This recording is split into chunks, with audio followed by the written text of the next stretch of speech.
السلام عليكم ورحمة الله وبركاته. بسم الله والحمد لله واشهد أن لا إله إلا الله وحده لا شريك له واشهد أن محمدا صلى الله عليه وآله وسلم عبد الله ورسوله.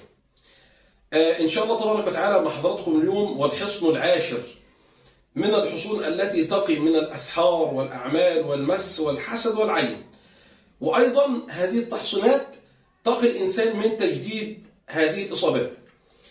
الحصن اليوم اللي الإنسان يتوضأ قبل النوم، وإحنا ذكرنا الوضوء قبل كده،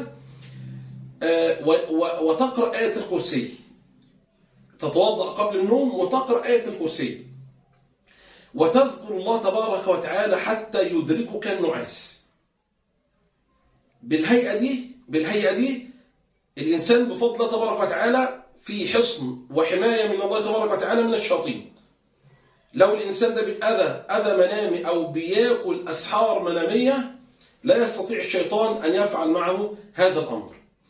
فقد صح أن الشيطان قال لأبو هريرة رضي الله عنه: من قرأ آية الكرسي قبل النوم لا يزال عليه من الله حافظ ولا قرب شيطان حتى يصبح.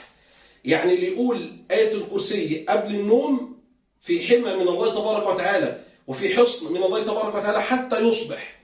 وأقره النبي صلى الله عليه وسلم على ذلك، وقال صلى الله عليه وسلم: صدقك وهو كذوب. الرواية مشهورة لما كان سيدنا أبو هريرة رضي الله عنه يعني أمين على بيت مال المسلمين، وجاء الشيطان ليسرق الحادثة مشهورة حتى لا أطيل عليكم.